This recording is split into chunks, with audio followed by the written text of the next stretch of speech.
See, and in the house is Commissioner Andrea Sanders of the Department of Child Protection Services. Good morning, ma'am. How are you? It's good to see you again. Good morning, Paul. Good to see you. Wasn't raining outside when you came in, was it? Nope, not yet.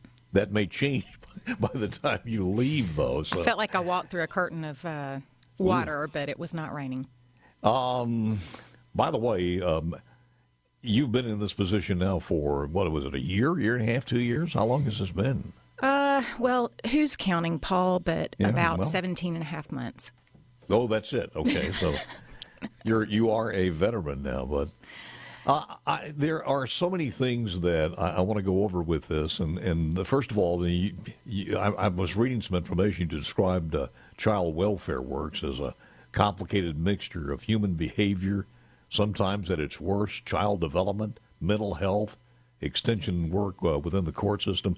There are so many different things that are part of this, and it's got to be a gut-wrenching job, but so fulfilling in another way, so fulfilling. And we just completed the Palmer Home radiothon, so this is a good interview to have the week after that because it plays into this. But your thoughts on what the agency does and how tough it is on a daily basis. You know, Paul, when the governor first called me about taking this job, I talked to a number of people, and literally everybody said, that's the hardest job in Mississippi. And I'm going to tell you, they really weren't wrong. I've often joked that being a parent is the hardest job I've ever had until I took this job. It's just, it's hard work. It's messy work. We're in people's families, and we're weighing a terrible decision in the end.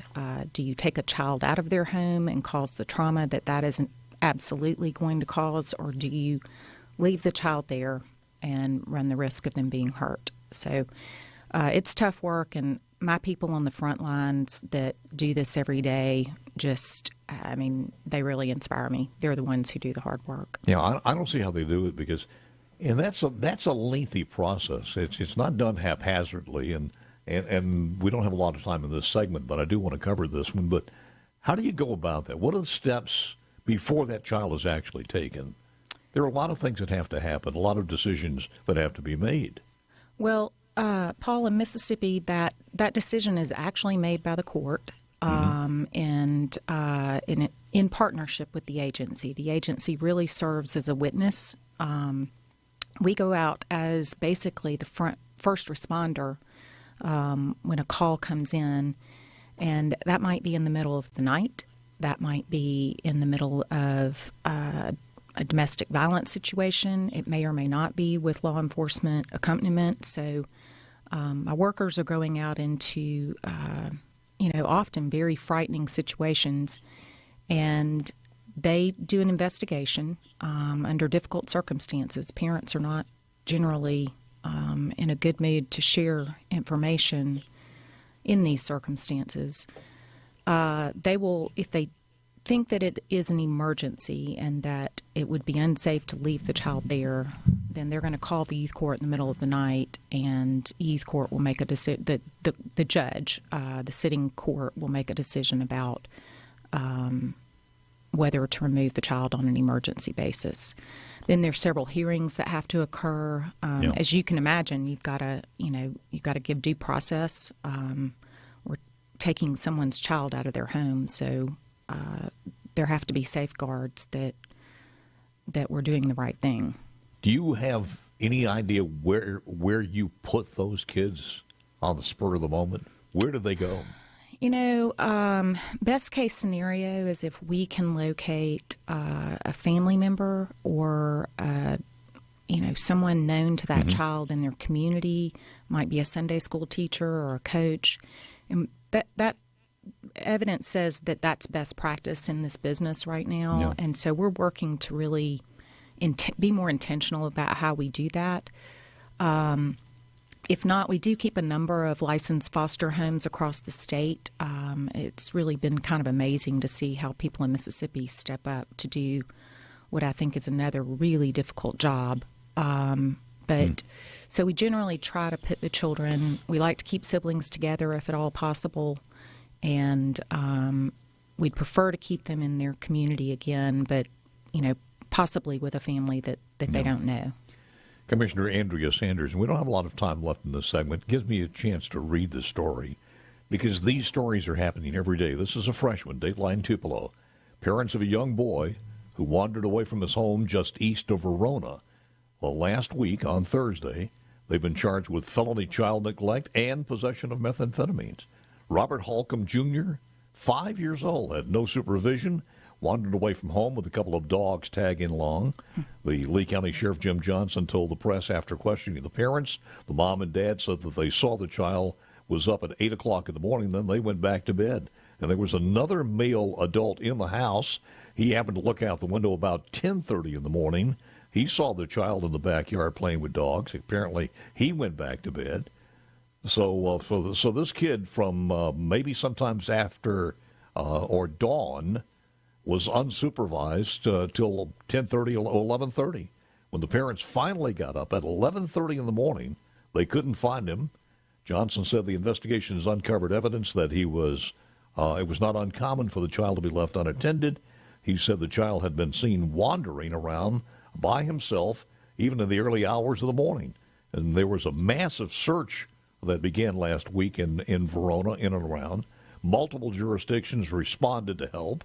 Johnson said the first responders and the volunteers searched the woods, the ponds, the surrounding area for the 5-year-old. Helicopters, drones, infrared cameras were used to search from the air.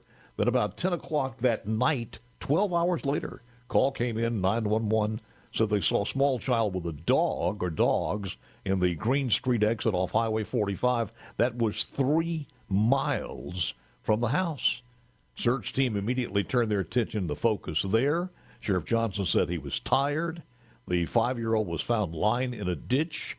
Even when you shined the flashlight there, you couldn't see the little fellow, but the dog was sitting up, so the child was basically saved by the dogs. He was rushed to the North Mississippi Medical Center for observation, later discharged to Child Care Protective Services, you guys. Those studies or stories happen every week in the state, don't they? And, Paul, that's one of the good ones. There was a good outcome to that story.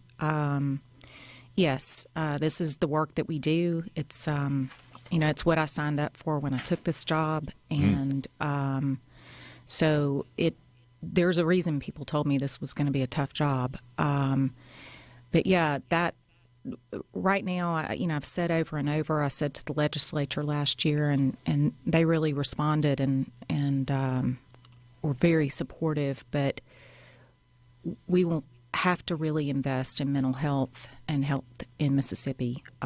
We are seeing the effects of families who've been cooped up for 2-3 years. Life has been disrupted, and our work is a symptom to me of where the family is really becoming vulnerable and breaking down. Child abuse and child neglect are, just probably the ultimate symptom that we need some support. I want to go into the fact of what will happen now with the Roe versus Wade decision, because apparently there are going to be more babies out there who get a chance at life, and it's time for us to step up on that and make some plans.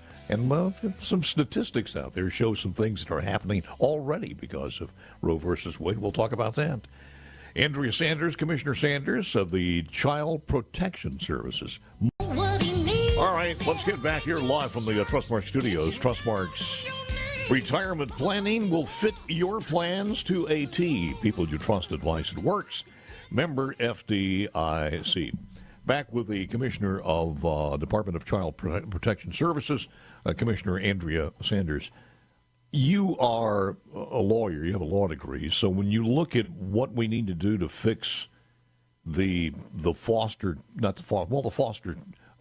program through the adoption process, number one, to make that easier, is that going to be a focus as far as the 2023 legislative session, trying to prepare for the possibility that we'll have more births and what to do with some of these kids if the parents don't want them?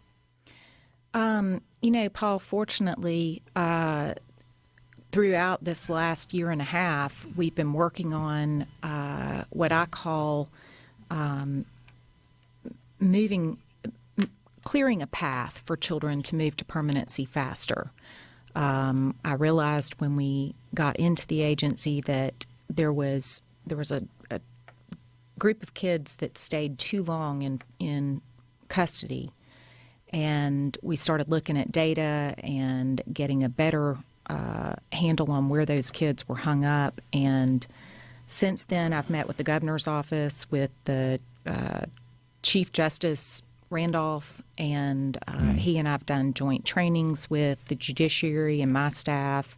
And we have an ongoing task force that's been meeting now for a couple of months to look at what is causing the barriers and what can we do about it. But yes, I think there will be some legislative solutions that we'll be looking for. And then I think in the context of the change in the law after the Supreme Court ruling, I think that we probably will want to look at renewing a more of a private path to adoption. I think our agency wants to focus on being the place that takes care of children who are neglected or abused, and then be a facilitator. When parents know that they can't take care of their child and they want a better solution for them. So I think there's a lot to work out this year. Yes. Everybody asks this question: why does it cost so much? I mean, because, and I have no idea what the parameters are as far as the dollar mark today. But in some cases, you can hear it costs you thousands of dollars of legal fees to finally go through the adoption process. Why is that? I'm not really sure, Paul. I think that's in. There can be more complicated adoptions than others, but I'm not so sure that that's all legal fees. And I don't really know how much it costs, to be honest with you. Yeah. When we do facilitate adoptions for children who are in foster care, they have to come into foster care and be with that family for a period of time so that we're sure it's a good, safe fit for the child. And it's really, that's not our primary goal, to be an adoption agency. Our primary goal is to protect children who can't be protected in their own homes. I do know this, that one of the legal parts of that, too, is the parents out there sometimes, regardless of how close they are with the family, sometimes they don't want that to happen. I've heard cases where they could be, maybe still rehabbing from drugs or something. They absolutely don't want to and cannot afford to take the kid back in. They probably haven't seen the kid sometimes 5 or 6 or 7 or 10 years, but they will not sign on the dotted line that they will allow this, and that takes forever to do too. So I know there are other things above and beyond where under the domain of what your responsibilities are. But as far as the foster care, do we need more people in the state? And I think it's probably a rhetorical question, but we always need more people out there. But where are we today? We always need more people. We don't always need more people to take children. We really want to focus on having good families in the community where the child is, if at all possible. But beyond that, we need support for those families. So there are ways for folks to help take care of children and support families, whether they want to be a foster parent or not be a foster parent. And that's one area we want to really tap into this coming year is, creating ways for faith-based and nonprofits to step up and really support families who are supporting families. Sometimes that's the best way to get involved. There are a lot of times when you also hear the stories that the grandparents have the kids, and sometimes the grandparents are just too old or financially distraught and can't do it. So all of a sudden they wind up, after being with their grandparents for a long time, in a foster care program. And in some cases, you can't keep them together, and that's just devastating. Well, and you're exactly right. And that's one of the policy changes. We actually went to the legislature last year and paved a path to initiate as a way that we can help financially support family members. I know if somebody dropped 3 toddlers in my house tomorrow, that's a big change. It's a big disruption. And, whether they're my nieces and nephews or not, I could afford to absorb them, but it would require a big switch in my life. And so for most families, if we can make that a good solution and make it a stable place for the child with some support, then it avoids the child moving around in the foster care system. It avoids, we've estimated that we spend roughly $40,000 a year on every child that's in foster care. So, and how many do you have today? We hover around 3,900 right now, and that's up a little bit from, we'd been hovering around 3,800, and that worries me a little bit. We're seeing an increase in reports, and so we're really, that's one reason we're really focusing on moving children to permanency more efficiently. So what do you need? What do you need in the agency when you go to the 2023? And I'm sure it's going to be the budget more than anything else, but are there other things that you need that now in the job over 17 months, you look at it and say, these are the changes that have to happen? Honestly, Paul, I have gotten such tremendous support every time I've gone to the legislature that I'm really optimistic. They supported me well financially last year. We were given some ARPA funds directly to work on this. One of the identified purposes of that funding is to move children to permanency faster, to work through the courts and the legal system. And I think that there are ways that legally we could make that a smoother path. We could, create a court system and a legal procedure that's more efficient. And so, I'm hopeful that this year the legislature may have an appetite to consider that. Yeah. Good to have somebody like Justice Randolph on your side for that. He's been a huge ally. Yes, he's very concerned about getting these children into absolutely. How many of these kids are reunited after a period of time? Probably 70% of the kids that come into custody end up going back home, and largely, if children can go back home with support, and we can eliminate the issue that really caused the tension in the home, that's going to do the least damage for the child. And in this business, we've been through. Right now the word is reunification is. The priority. What I like to say is that doing the least harm to the child is really the priority. Yeah. I do want to mention this, and we have one more segment to talk to this, about this, but it is a requirement, the law, that if you see any of this going on as far as child abuse, it's law that you have to report this. Well, I want to talk about that a little bit. As a matter of fact, I do believe, I guess you still have it, an app to report this? Well, that app is it working? It's not supported, and so we're in the process of replacing it and making sure that that our it's one of the things I inherited. I got it.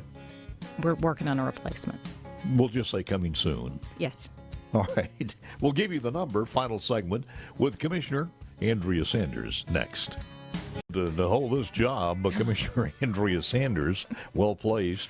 If you hear thunder in the background, the system has reached the central Mississippi area. So, again, be careful out there, folks. Some pretty good lightning. The phone number to call in is 800-222-8000. 800-222-8000 to call into Child Protection Services. And again, it's your responsibility. And some of the things you need is the victim's name, the address, the information if it's at school, the age, the race, sex, and that's a first line of defense, is it not, Commissioner? Absolutely. Everyone in Mississippi basically is considered a mandatory reporter. Mm-hmm. If you see something, you need to call and report it. We ask people to use this 1-800 number that you just gave, 222-8000, because the app you mentioned earlier was built prior to my administration, and then it was unsupported. And so if you still have that app downloaded, you can go into it and it'll give you this number. We like to talk to reporters if at all possible because they are the best source of information. Yep. That's the first witness to what may have gone wrong. So are they somewhat protected as far as legally, or yes, they're afraid they're going to be called on the witness stand 2 days later? They can be anonymous. They can refuse to give their name. We really hope that they will give their name mm-hmm. because that's the best way, like I said, to get real information. I would throw the caveat in that our law protects people for reporting and actually requires it, but it also requires that you report in good faith. And so it's completely inappropriate to use it as a way to leverage for revenge or something. Divorce, custody, revenge, and that just muddies the water. It distracts our workers to something that keeps them from protecting children. So I got you. The number again is 800. Very easy number to remember. 800-222-8000. 800-222-8000. If you see something going on, then you need to report it, and at least they'll check. How many people do you have on the streets out there across the state? We have roughly, as far as social workers, around 900. We have a total of 1,500 workers right now. I would say that 9 to 950 at any given time are what we consider on the front line. And then each of those has to have a supervisor. We have one supervisor for 5 workers to try to, ensure quality in the services that are delivered and coordinate care for the children that we have in our custody. I mention this only because I think they're crazy, but God bless them. There are these people who are called by God to do things like that. Just because there are a lot of people who could not do this. But are there some job opportunities still available there at the department if somebody wants to get into this and do this and make sure that these things are taken care of? Absolutely. From the moment I walked in the door, I knew that I had a lot of work to get some fundamentals right so that we could, be assured that we're taking care of children. And one of those fundamentals is you've got to have good people, well-trained in the places where the children need them. And Mississippi, we've run understaffed in Mississippi for a very long time. It is a self-perpetuating problem. And, the longer a county is understaffed, the more the burden that those workers go through.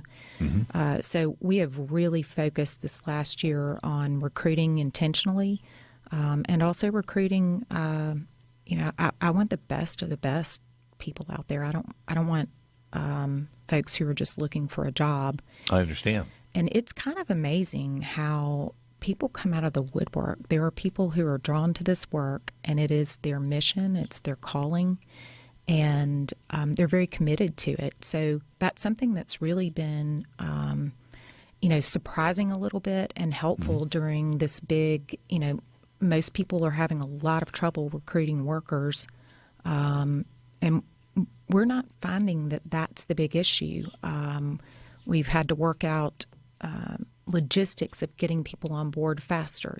State government systems are complex sometimes, and so I've had to really... That was an understatement, by the way. let me say this because we're almost out of time. Okay.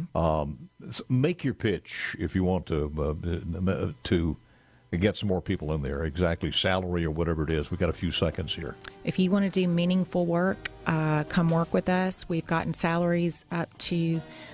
You'll come in at $33,000. We have a career ladder, and you can move ahead. You can get your master's degree. This is a place you can make a lifetime career with an amazing retirement package and full benefits. So come join us. Good pitch. Thank you. Thank you, ma'am. Always a pleasure to see you and talk to you.